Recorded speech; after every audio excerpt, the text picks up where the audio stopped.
This is kind of like a few builds up on the channel in that it's an inmost light roll, then an exotic that just adds another charge to an ability. And every time, they're not only great builds, but they're so much fun to use. The whole idea here was to make a build around Knife Trick, because I've seen so few people put one together, but it surprisingly works really well. We hit a blend between ability spam, nice single target damage, great super regen, and having some really cool combos that bundle in ignitions and shatters. And when this build hits Transcendence, which it gets really easily, it gives off big time Young Ahamkara vibes. And for the VGM, we're coming back around to some electric tunes. Let's get into it.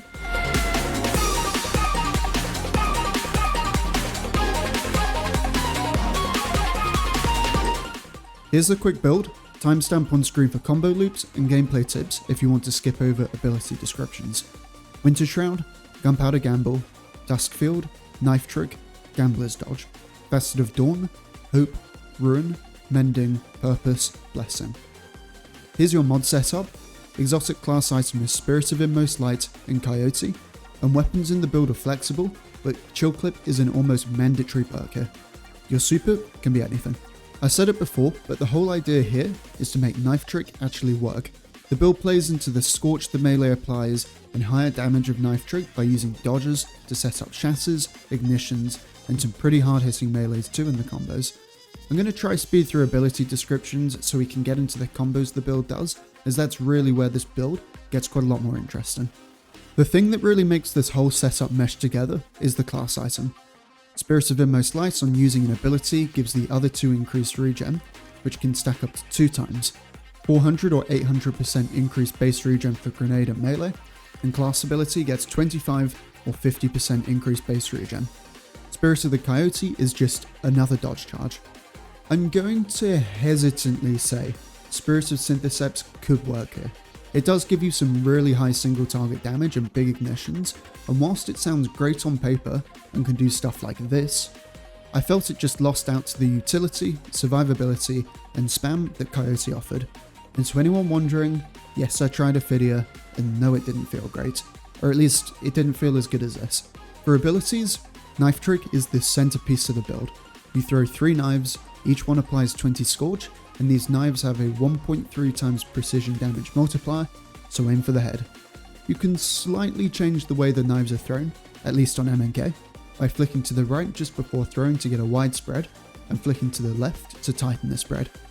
This tech genuinely is something you should be using to land crits from further distances away.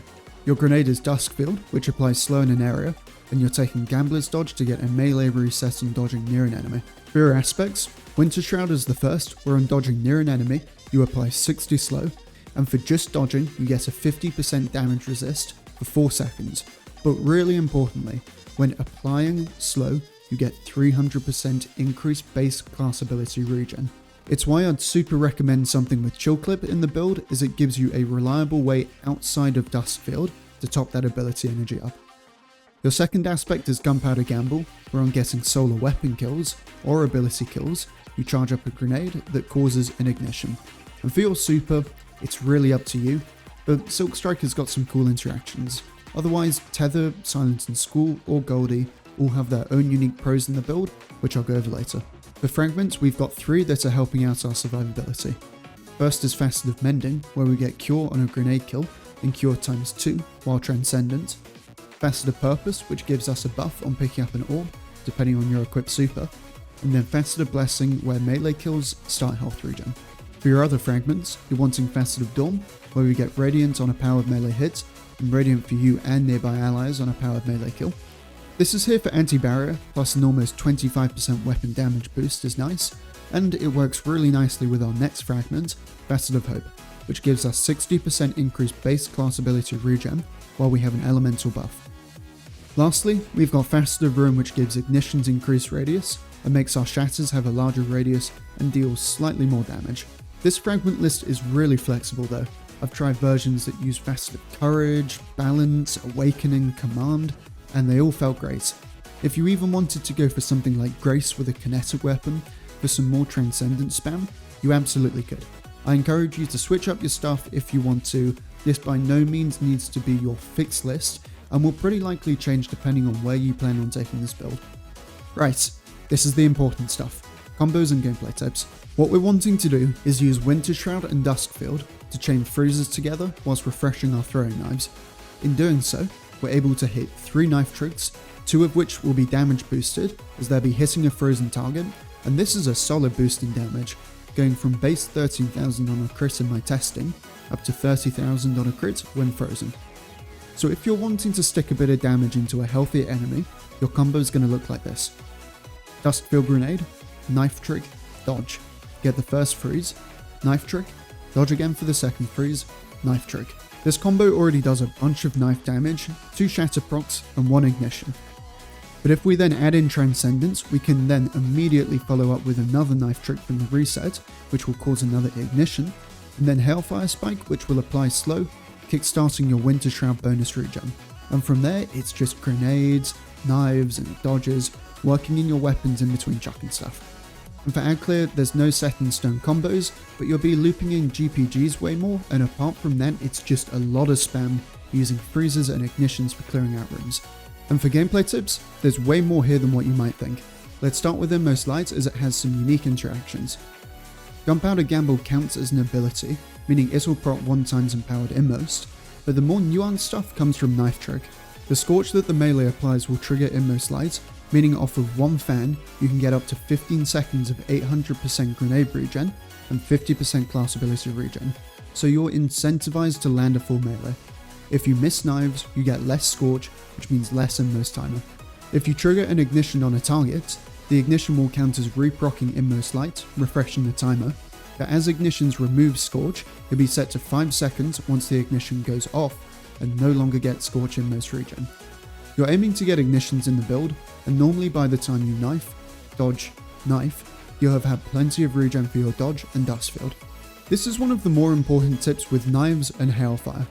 Facet of Mending and Facet of Blessing are our big survivability tools in the kit, but if you use your knives wrong, you'll probably die a lot more than you should. As ignitions are coded as coming from the thing that originally applied Scorch, if you throw a knife at target before hailfire switches to its scorching side, and that ignition goes off with the remaining Scorch added from hailfire, that will count as melee damage, not grenade damage, and any kills the ignition gets will count as a melee kill too, meaning that Mending won't go off, because the first 60 Scorch would come from your knives. If you wait for hailfire to start scorching, then throw your knives, that hailfire ignition would then have its Scorch originally applied by the grenade, and as such is considered as a grenade related ignition and will trigger Mending's cure.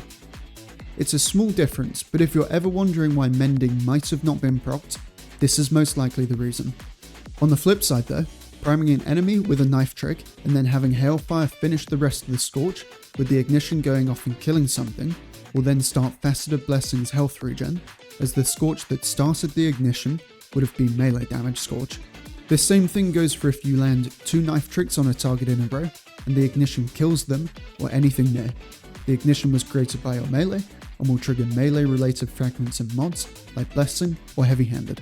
For your playstyle with this build, it's aggressive and it can be tanky, but you've got to be pretty actively playing into the build's strengths to make it effective. Stuff like working around your Winter Shroud damage resist, crowd control with freezing, landing melee kills for health regen, GPG and Hailfire for cure, Facet of Purpose for buffs. You've got stuff to work with, but it's always got to be pretty intentional that you get healing. It's not just something that happens passively. One of my favourite things to do is prime enemies a short distance away with a Duskfield, and then by the time I move up on them, they're frozen, making pulling off my combos way safer, especially if I've already plinked a couple of chill clip shots into them. And with your supers, almost every pick has some validity to it here. Silk Strike on being cast is going to instantly refresh both your dodge charges, and on the super ending, it'll give back both of your charges too. So before going into your super, you can spam dodges to get freezes off, then on your super ending, you get your charges back, making getting into your knife trick combos way easier.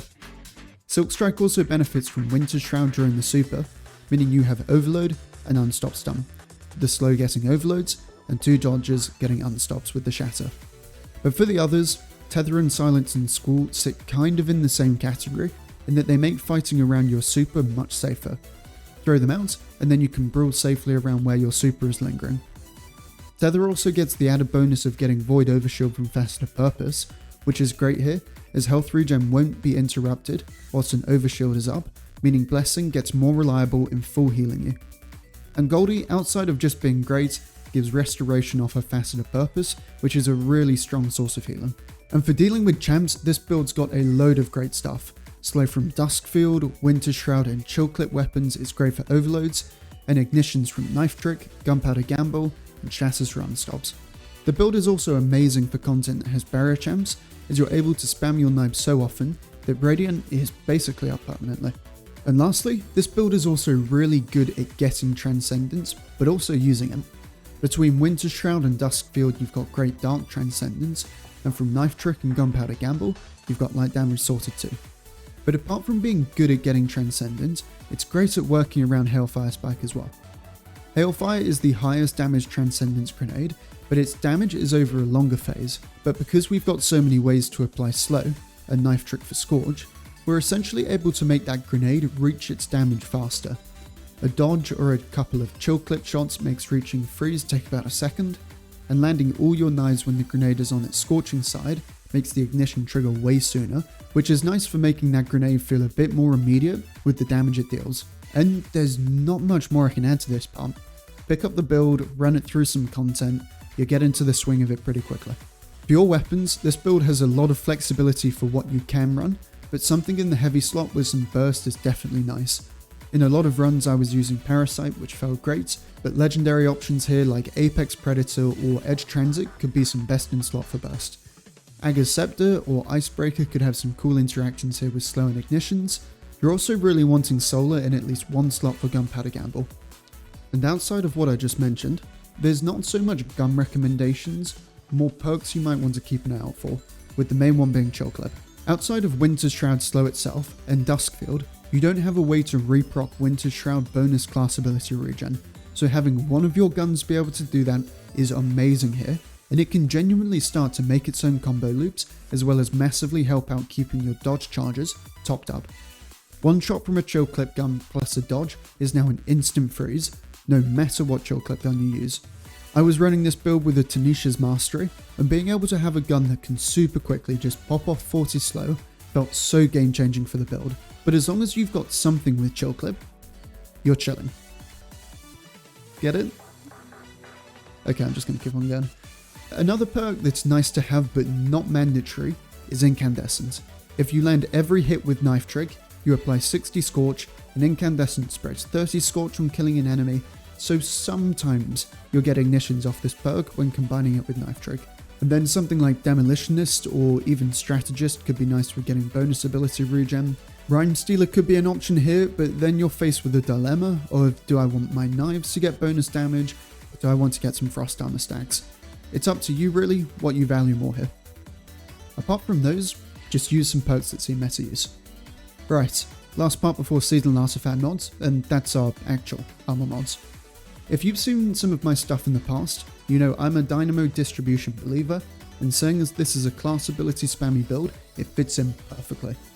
For anyone who doesn't know, Dynamo and Distribution together, running 2 copies of Dynamo and 3 Distribution, gives you 8% of a super on dodging, and 7% grenade, melee and class ability energy from Distribution, but the super energy is what we care about.